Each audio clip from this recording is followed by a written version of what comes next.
Olá! Estamos aí para o último dia da série 12 dias de oração para 12 meses de vitória. Que nós possamos orar não só esses 12 dias, mas sim os 12 meses. E que a nossa vitória não seja a casa própria, a nossa maior vitória não seja o carro próprio, que a nossa maior vitória seja a palavra de Deus e a presença de Deus na nossa vida. Você tendo a presença de Deus na sua vida em 2024, você pode ter certeza que você vai ter tudo. E para encerrar, eu queria compartilhar com os irmãos uma palavra que se encontra no Evangelho de Lucas, capítulo 5, versículo 17 a seguir, que diz assim: E aconteceu que, um daqueles dias estava ensinando, estavam ali assentados fariseus e doutores da lei, que tinham vindo de todas as aldeias da Galiléia e da Judéia e de Jerusalém. E a virtude do Senhor estava com ele para curar. E eis que uns transportavam numa cama um homem que estava paralítico e procurava fazê-lo entrar e pô-lo diante dele. E achando por onde o puseram levar, por causa da multidão, subiram ao telhado por entre as telhas e baixaram com a cama até o meio, diante de Jesus. E vendo-lhe a fé, Jesus disse ao paralítico: Homem, os teus pecados te são perdoados. E os escribas e os fariseus começaram a razoar, dizendo: Quem é este que diz blasfêmias? Quem pode perdoar pecados senão Deus?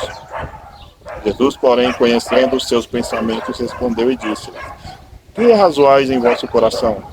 Qual é mais fácil, dizer: aos teus pecados são perdoados, ou dizer: levanta-te e anda? Ora, para que saibais que o Filho do Homem tem sobre a terra poder para perdoar pecados, disse ao paralítico: Eu te digo, levanta-te, toma a tua cama e vai para a tua casa.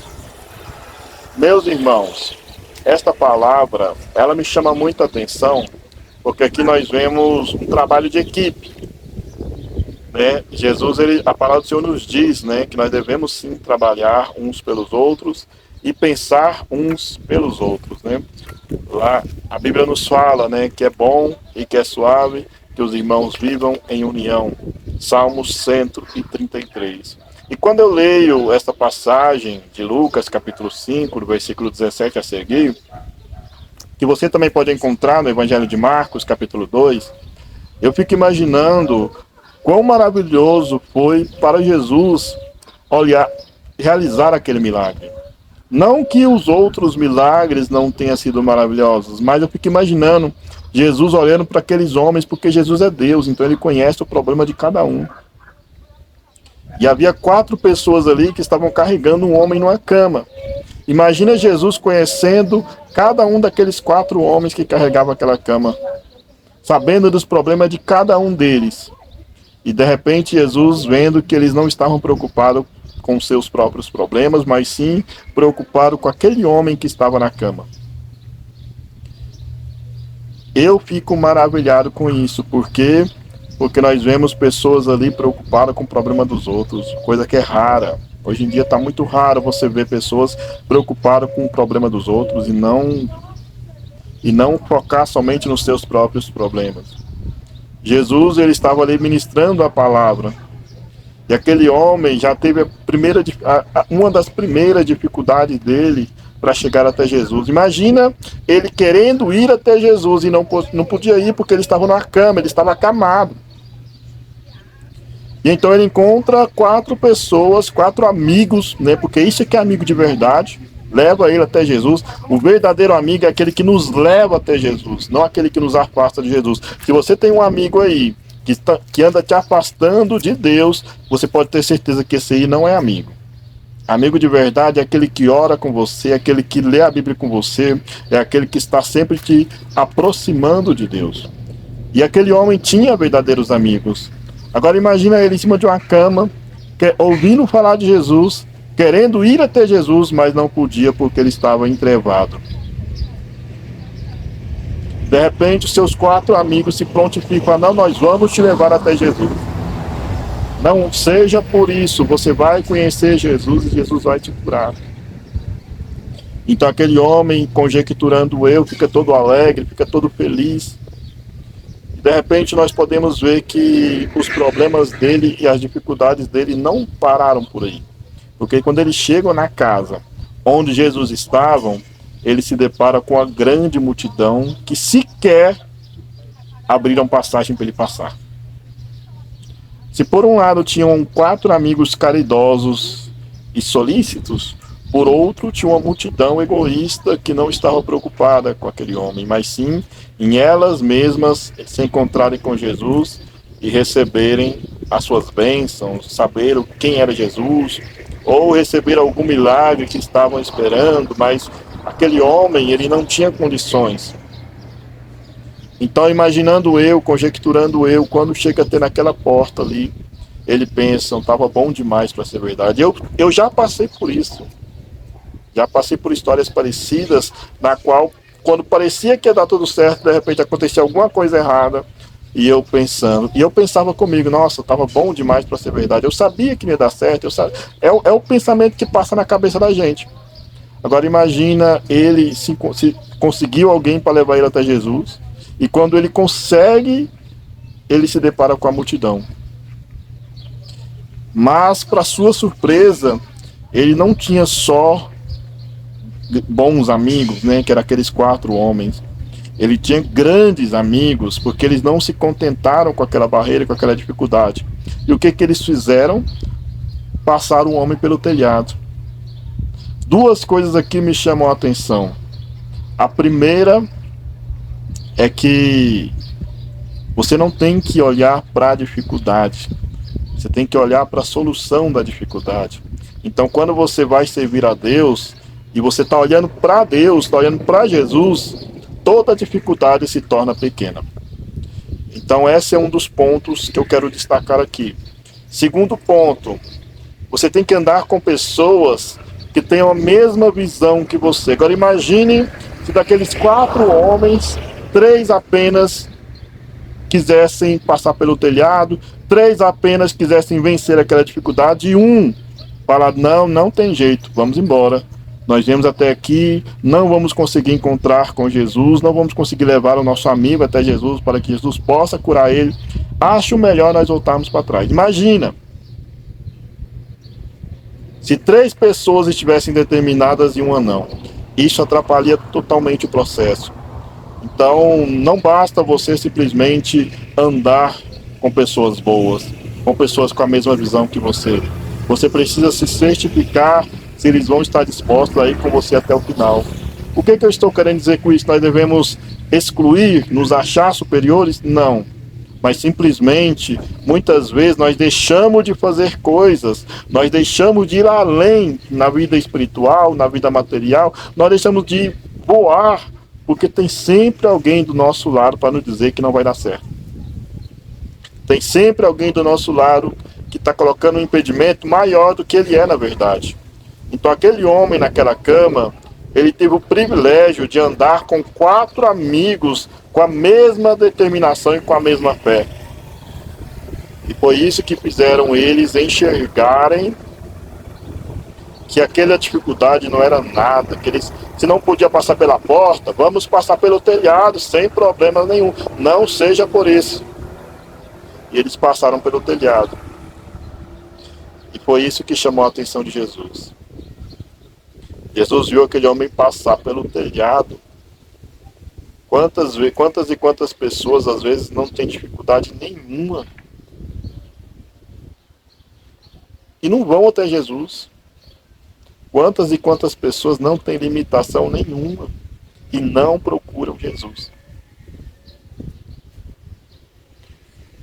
Eu já escutei algumas vezes pessoas falando para mim: nossa, Ronaldo, é tão difícil para você ir para a igreja, você mora tão longe da igreja. Daqui de casa, da minha casa na igreja, eu levo cerca de 30 minutos de viagem. Cronometrado no relógio. Nem 1 minuto a mais, nem 1 minuto a menos. 30 minutos de viagem. Mas eu dou glória a Deus por isso. Quem disse que eu fico triste porque a igreja é longe? Quem disse que eu olho isso como um obstáculo, como uma dificuldade, não, mas muito pelo contrário. Eu me lembro de uma época que eu não conseguia ir para a igreja nem se ela fosse do lado da minha casa. Eu passei anos da minha vida só deitado numa cama porque eu não conseguia me sentar. E depois que eu me converti, eu comecei a sentar e passei 7 anos. Antes de eu ter minha cadeira de rodas, eu passei 7 anos indo para a igreja de carro. Então eu dependia das pessoas virem me buscar. Nos primeiros dias que eu ia para a igreja, eu ia deitado no banco de trás porque eu ainda não sentava. Então, se a igreja que eu congregasse fosse do lado da minha casa, mesmo assim, eu não ia conseguir ir, devido às minhas condições. Então, hoje, se eu consigo caminhar nessa cadeira aqui, por 30 minutos até chegar na igreja, sozinho, sem depender de ninguém, para mim é motivo de dar glória a Deus e não motivos para murmurar. Eu tenho muito mais motivo para agradecer a Deus por ter me dado essa oportunidade. Se a igreja fosse lá no centro da cidade, eu tivesse que andar 1 hora, eu daria glória a Deus do mesmo jeito. Por quê? Porque é sinal que Deus está me dando força, Deus está me sustentando. É aquelas palavras de Paulo, né? Até aqui nos ajudou o Senhor. Então, se Deus está te dando condições para vencer uma dificuldade, dê glória a Deus por isso. Não fica reclamando, não. E aqueles homens, eles viram ali, na dificuldade, uma oportunidade. Não tem como entrar pela porta? Vamos subir pelo telhado. E foi o que aconteceu. Eles subiram pelo telhado, se encontraram com Jesus, recebeu o milagre daquele homem. Imagine a alegria que não foram para eles contemplar o milagre daquele homem naquela cama.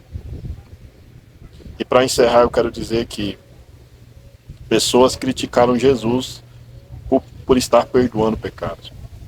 Aliás, as pessoas criticaram Jesus por Jesus estar curando. Olha que incrível isso. Qual foi o crime dele? Ele curou. Ele ajudou uma vida. Mas Jesus, olhando o coração daqueles homens que o criticavam, porque eles achavam que Jesus não podia perdoar pecados, e falavam: quem é este que blasfemas? Quem pode perdoar pecados senão Deus? E então Jesus ele lança um enigma para aqueles homens. O que é mais fácil? Perdoar pecados ou curar? Talvez você não entenda muito o peso dessa pergunta. Mas a pergunta, na verdade, era muito simples. Perdão é uma palavra liberada. A gente não consegue ver o efeito com os olhos nus. Nós conseguimos ver o efeito através de comportamentos. Pessoas perdoadas tendem a se sentir um peso leve nas suas costas. Mas a olho nu não dá para perceber. Eu posso dizer aqui: eu te perdoo, e você olhar para um lado, olhar para o outro e não ver diferença nenhuma. Por quê? Porque perdão é uma palavra liberada. Ela causa o efeito emocional e espiritual. Agora, curar não. Curar é um efeito que todo mundo consegue ver. Jesus somente perdoando o pecado daquele homem, ninguém conseguiria ver nada de diferente ali aparentemente. Mas quando Jesus cura aquele homem, todo mundo vê. Então era isso que Jesus quis dizer. O que é mais fácil, perdoar pecados ou dizer levanta e anda? Jesus está querendo dizer para aqueles homens que o criticavam: vocês podem dizer qualquer coisa, mas ninguém tem a mesma autoridade que eu tenho de fazer isso que eu vou fazer agora. Então ele pega o homem pela mão e levanta. Jesus, ele tem poder de perdoar pecados, ele tem poder de curar, ele tem poder de libertar, ele tem poder nos céus e na terra. E que nesse ano de 2024, que nós reconheçamos a autoridade de Jesus sobre a nossa vida. E antes de tomar qualquer decisão, e antes de dar qualquer passo, que nós coloquemos Jesus acima de tudo. Amém? Que Deus abençoe. Vamos orar aqui. Senhor nosso Deus, agradecemos a Ti, Senhor, por mais um dia de vida. Derrama, Senhor, sobre nós o Teu poder, a Tua graça e a Tua misericórdia, Deus. Que nós possamos, ó Deus, andar com pessoas com a mesma fé. Que nós possamos, ó Deus, andar com pessoas com a mesma determinação. Nós sabemos, Senhor, que nós somos falhos, sabemos que somos pecadores, ó Deus, mas sabemos, ó Deus, que se andarmos com as pessoas erradas, elas vão fazer de tudo para nos desencorajar a caminhar. elas vão fazer de tudo para nos encorajar a desistir dos nossos sonhos, dos nossos objetivos, até mesmo da nossa fé, ó Deus. Derrama o teu poder, ó Deus, abra as nossas visões, ó Deus, abra, Senhor, a nossa visão espiritual, e que possamos todos os dias, ó Deus, buscar pela nossa alimentação espiritual, ó Deus, para que possamos discernir aquilo que vem de Ti, aquilo que não vem de Ti. Em nome de Jesus te agradecemos, em nome de Jesus. Amém. Que Deus abençoe a tua vida.